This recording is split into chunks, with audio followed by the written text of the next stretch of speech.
जिस बच्चे को शिक्षा चाहिए उसको निःशुल्क शिक्षा दी जाएगी, और चाहे बड़े से बड़ा निजी स्कूल हो, चाहे कोई भी स्कूल हो, 25% जो सीटें थी वो आरक्षित की गई।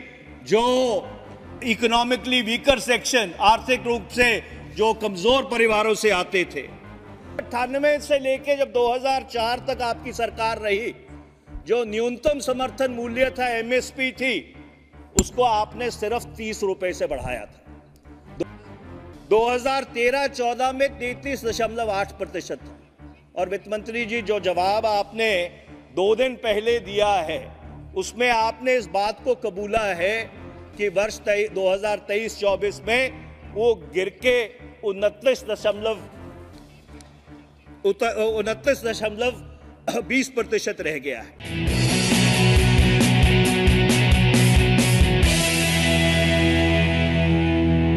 ये श्वेत पत्र नहीं है, ये काला ब्रश है।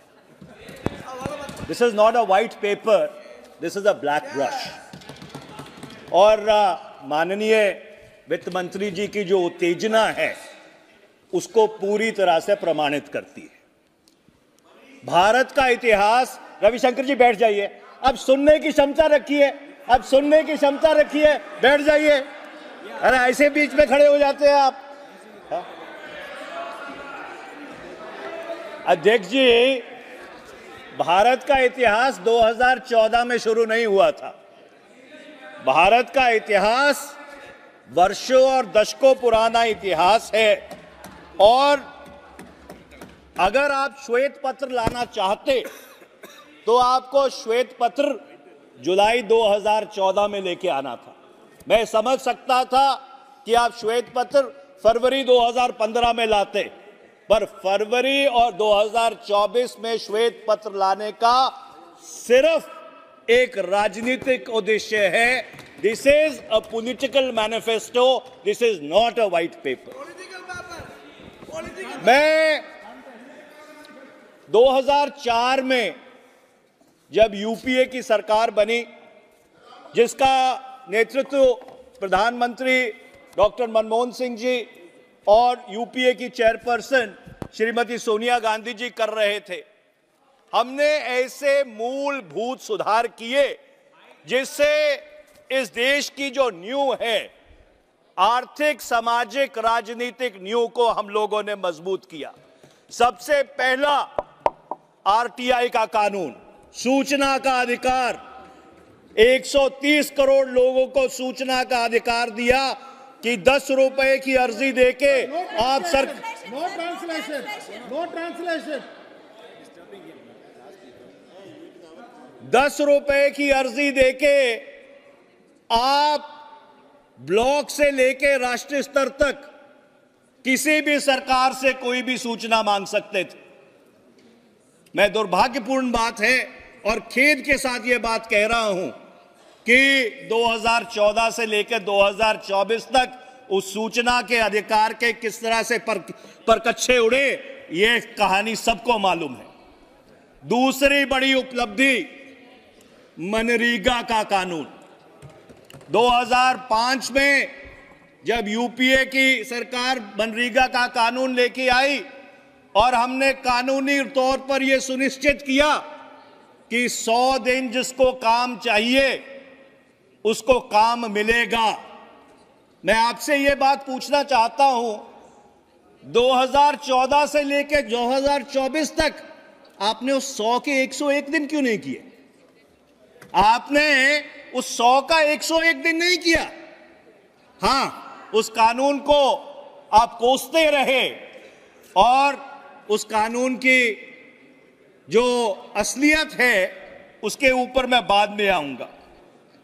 तीसरा, निःशुल्क शिक्षा का कानून कि 6 से लेकर 14 वर्ष तक पूरे देश में जात धर्म से ऊपर उठकर जिस बच्चे को शिक्षा चाहिए उसको निःशुल्क शिक्षा दी जाएगी, और चाहे बड़े से बड़ा निजी स्कूल हो, चाहे कोई भी स्कूल हो, 25% जो सीटें थी वो आरक्षित की गई। जो इकोनॉमिकली वीकर सेक्शन, आर्थिक रूप से जो कमजोर परिवारों से आते थे। उसके बाद नेशनल फूड सिक्योरिटी एक्ट, इस देश के 77% के ऊपर गेहूं, चावल, मोटा दाना देने का काम किसने किया? यूपीए की सरकार ने किया। पांचवा, आधार, जिसने मूलभूत आधार रखा, जिसके ऊपर जितना ढांचा बना हुआ है वो किसने शुरू किया? और जब यूपीए ने सरकार छोड़ी तो उस समय 80 करोड़ से ज्यादा आधार कार्ड बने हुए थे। मैं आपसे पूछना चाहता हूं कि आपके पिछले 10 वर्ष की क्या उपलब्धि रही? क्या अगर आप नोटबंदी को उपलब्धि मानते हैं तो मैं आपके विवेक पे छोड़ता हूं। अगर आप जीएसटी को जिस तरह से क्रियान्वित किया उसको उपलब्धि मांगते हैं, जिसने भारत का सारा लघु उद्योग को कई सालों तक नष्ट कर दिया, तो फिर मैं उसको आपके विवेक पे छोड़ता हूं। मैं उम्मीद करूंगा जब वित्त मंत्री अपना इस मोशन के ऊपर जवाब देंगी तो जरूर इस सदन को बताएंगी कि आपकी सरकार की ऐसी कौन सी 5 बड़ी उपलब्धियां रही हैं आपके 10 साल के कार्यकाल में। अब मैं अर्थव्यवस्था पे आता हूं। अध्यक्ष महोदय, 2004 में जब हम लोगों ने सरकार संभाली तो परिस्थिति क्या थी? 2003-04 में जो फिस्कल डेफिसिट था वो 4.5% था। 2007-08 में आर्थिक महामंदी, अंतर्राष्ट्रीय आर्थिक महामंदी से पहले वो घटकर 2.8% हो गया। जो रेवेन्यू डेफिसिट था कि सरकार के राजस्व में जो कमी थी, मैं इसलिए बता रहा हूं, मैं पहले का भी बताऊंगा, अपना भी बताऊंगा और आपका भी बताऊंगा कि 2003-04 में जो रेवेन्यू डेफिसिट था वो 3.6% था।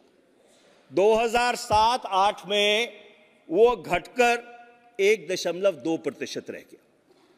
जो सेविंग्स टू जीडीपी रेशो था कि जो आप बचत करते हैं जिससे अर्थव्यवस्था चलती है, वो 2003-04 में 29.8% था, जो 2006-07 तक बढ़कर 34% हो गया। जो इन्वेस्टमेंट टू जीडीपी रेशो था वो 2003-04 में 28.2% था, जो 2006-07 में बढ़कर 35.9% हो गया। 1998 से लेके जब 2004 तक आपकी सरकार रही, जो न्यूनतम समर्थन मूल्य था, एमएसपी थी, उसको आपने सिर्फ 30 रुपए से बढ़ाया था। 2004 से लेके 2008 तक वो जो न्यूनतम समर्थन मूल्य था वो 300 रुपए बढ़ा था, और 1998 से लेके 2000, जो 2004 से लेके 8 तक गिर के 5.12% रह गया। और जो अर्थव्यवस्था का है बढ़कर सबसे पहले बचत, फिर खपत, सेविंग्स, कंजम्पशन, फिर निवेश, इन्वेस्टमेंट, प्रोडक्शन और फिर रोजगार। अब इनकी जो कहानी है वो आंकड़े अपने आप बयान करेंगे। वर्ष 2013-14 में, जिसको आप कहते हैं कि भारत की अर्थव्यवस्था फ्रेजाइल 5 में पहुंच गई थी, अर्थव्यवस्था को लकवा मार गया था, कई अलंकरण इस्तेमाल किए गए, रविशंकर प्रसाद जी को तो याद ही होगा। अब उसकी असलियत क्या है? 2013 में जो सेविंग्स टू जीडीपी रेशो था वो 34% था। 2022 में वो गिरकर 30% रह गया। जो प्राइवेट फाइनेंशियल कंजम्पशन एक्सपेंडिचर था वो 2013-14 में 60% था। 2023-24 में वो गिर के 56.9% रह गया। जो इन्वेस्टमेंट टू जीडीपी रेशो था 2013-14 में 33.8% था। और वित्त मंत्री जी, जो जवाब आपने 2 दिन पहले दिया है उसमें आपने इस बात को कबूला है कि वर्ष 2023-24 में वो गिर के 29.20% रह गया है। और इसका कारण ये है कि मैंने ये बात फाइनेंस बिल के दौरान भी कही थी कि पिछले जो 3 साल से कोविड के बाद आपका वित्तीय घाटा है जो 17-18 लाख करोड़ की रेंज में चल रहा है, वो प्राइवेट इन्वेस्टमेंट को क्राउड इन नहीं कर रहा है, वो प्राइवेट इन्वेस्टमेंट को क्राउड आउट कर रहा है। जब सरकार ही इतना कर्ज लेती है बाजार से अपना खर्चा चलाने के लिए, अपने बजट को बैलेंस करने के लिए, तो जिस निजी क्षेत्र को आपने 2019-20 में इतने बड़े बड़े कंसेशंस दिए थे उस निजी क्षेत्र को तो वो मार्केट एक्सेस मिल ही नहीं पाता।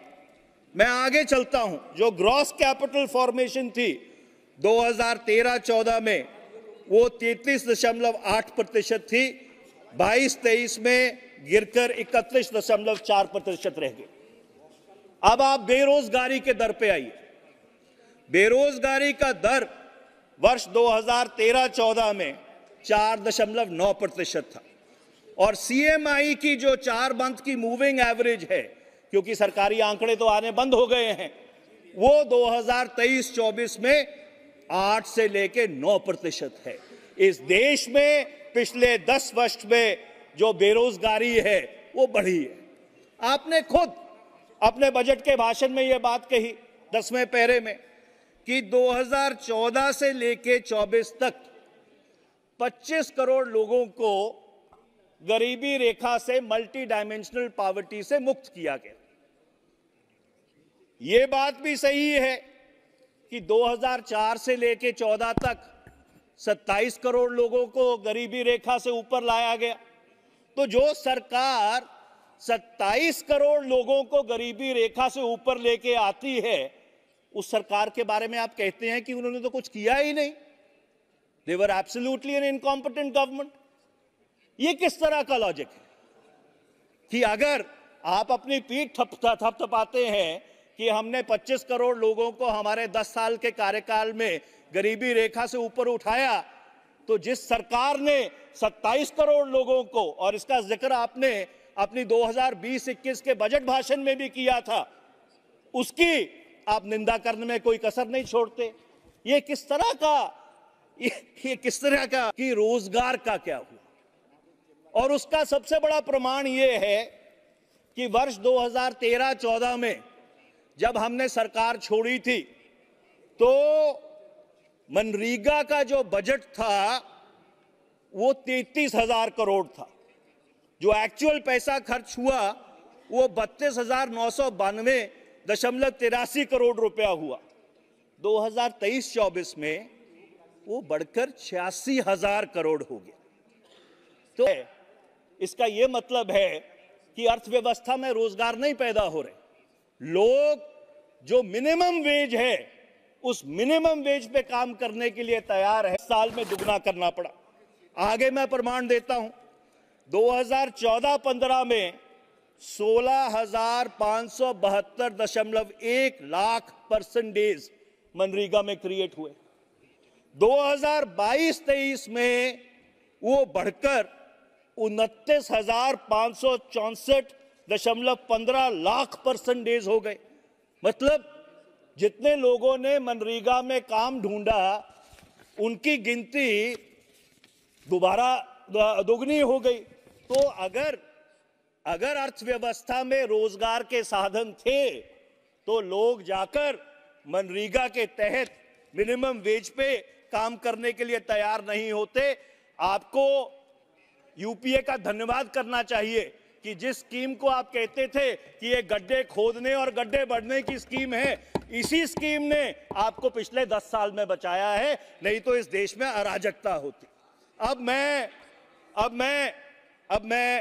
आप सुनने की धैर्य रखिए। जब आप बोलती हैं तो मैं कभी बीच में नहीं बोलता हूं, तो धैर्य रखिए। अब जो बीच में नहीं बोलता अध्यक्ष जी, मैं किसी के 5 साल में किसी के बीच नहीं बोला हूं। जो महंगाई दर था 2013-14 में वो 5.3% था।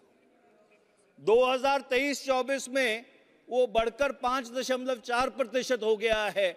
और आप कहती हैं कि हमारे जमाने में महंगाई बहुत थी और आपने अपने महंगाई के ऊपर नियंत्रण रखा है। पर हां, आपकी एक उपलब्धि मैं जरूर गिनाना चाहूंगा कि वर्ष 2013-14 में जो भारत की अर्थव्यवस्था थी वो 2.05 ट्रिलियन डॉलर की थी। It was a 2.05 trillion dollar economy. जो भारत सरकार का कर्जा था वो 55,87,149.33 लाख करोड़ था। वर्ष 2024 में वो अर्थव्यवस्था 3.75 ट्रिलियन की हो गई, पर जो कर्जा है भारत सरकार का वो 3 गुना बढ़ गया। And the total debt and liabilities of the government on 31st of March 2024 is 168,72,554.16 lakh crores। मतलब 10 साल में आपने 112,85,394.83 करोड़ का कर्जा पिछले 10 साल में लिया है। इसका यह मतलब है कि जो इतना ज्यादा कर्जा लिया है, और उसका सबसे बड़ा प्रमाण यह है कि आपके बजट को जब आप ब्रेक डाउन करें, जो आप ही के आंकड़े हैं बाय द रूपी, तो जो सबसे बड़ा उसका कंपोनेंट है 28 पैसे का वो बोरोइंग्स है, और जो सबसे बड़ा आउटगो है 20 पैसे का वो आपकी क्या कहते हैं ब्याज की पेमेंट्स है, इंटरेस्ट पेमेंट्स है। तो ये जरूर आपकी उपलब्धि है कि भाई भारत के ऊपर आपने पिछले 10 वर्ष में 112,85,394.83 करोड़ का कर्जा बढ़ा दिया।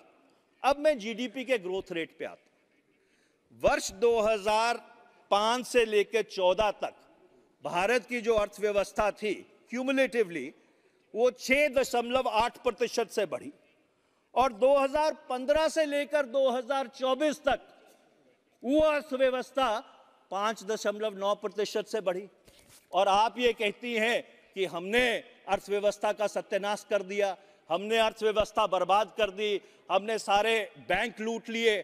तो अगर ये सारी बात सही है वित्त मंत्री जी, तो ऐसा क्यों है कि जो हमारे 10 साल का कार्यकाल था उसमें अर्थव्यवस्था आपके 10 साल के कार्यकाल से ज्यादा बढ़ी? और ये दोनों जो आंकड़े हैं 2011-12 की प्राइसेस के ऊपर है, इसमें फर्क नहीं है कि 2004-5 की प्राइसेस के ऊपर कोई आंकड़ा है और 2011-12 की प्राइसेस के ऊपर कुछ आंकड़ा है। अब मैं आता हूं डॉलर के ऊपर। आप भी प्रवक्ता थी भारतीय जनता पार्टी की, मुझे याद है कि डॉलर के बारे में बहुत बात हुआ करती थी। जब भी डॉलर ऊपर जाता था तो उसकी तुलना प्रधानमंत्री की उम्र से की जाती थी। जब हमने 26 मई 2014 को सरकार छोड़ी तो $1 58 रुपए 65 पैसे का था। 4 फरवरी 2024 को वो डॉलर 82.93 पैसे का है। तो उस समय तो डॉलर के ऊपर बहुत उत्तेजना होती थी, बड़ी बड़ी बहस होती थी रोज टेलीविजन के ऊपर। ये कहा जाता था कि डॉलर प्रधानमंत्री की उम्र से तेजी से बढ़ रहा है। आज क्या हुआ? मैं उन शब्दों का प्रयोग नहीं करना चाहता, मैं कभी किसी चर्चा का स्तर नहीं गिराता, पर आपको इस बारे में सोचना चाहिए कि वो आप तब बोलती थी और जब आज जो परिस्थिति है उसके बारे में आप क्या कहना चाहती हैं। अभी मैं आगे आता हूं। पिछले 10 वर्ष में अंतर्राष्ट्रीय बाजार में पेट्रोल और डीजल की कीमत गिरती रही, कच्चे तेल की कीमत गिरती रही, और मैंने कल भी यह बात कही थी कि जो आपकी ऑयल और गैस इंपोर्ट डिपेंडेंसी है वो बढ़ती रही, 87.5% है इस साल के पहले 9 महीनों में। पर अंतर्राष्ट्रीय बाजार में कच्चे तेल की कीमत गिरती रही, यहां पेट्रोल और डीजल की कीमत बढ़ती रही। 2014 में 410 रुपए का सिलेंडर था, आज 903 रुपए का सिलेंडर है, 120% बढ़ा है। पेट्रोल 2014 में 71 रुपए पर लीटर था, आज 97 रुपए पर लीटर है, 37% बढ़ा है। डीजल 55 रुपए लीटर था, आज 90 रुपए लीटर है, 64% बढ़ा है। मस्टर्ड ऑयल, आपके सरसों का तेल 90 रुपए किलो था, आज 143 रुपए किलो है, 60% बढ़ा है। आटा 22 रुपए किलो था, आज 35 रुपए किलो है, 60% बढ़ा है। दूध 35 रुपए का लीटर था, आज 60 रुपए लीटर है, 71% बढ़ा है। और आप ये कहती हैं कि हमने अर्थव्यवस्था के परकच्छे उड़ा दिए। अगर आप इन सब आंकड़ों को संज्ञान में ले तो पिछले 10 वर्ष में महंगाई ने आम आदमी की कमर तोड़ दी है।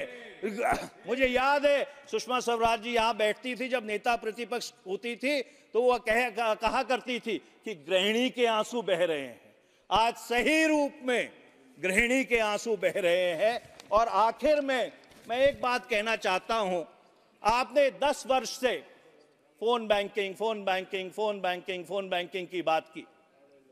आप तो एक बहुत पढ़ी लिखी अर्थशास्त्री हैं, आपको यह बात मालूम है कि किसी भी लोन को सैंक्शन करने से पहले उसका जो चीफ जनरल मैनेजर है वो ड्यू डिलिजेंस सर्टिफिकेट साइन करता है, उसके बाद उसका बोर्ड ऑफ डायरेक्टर्स उसको अप्रूव करता है।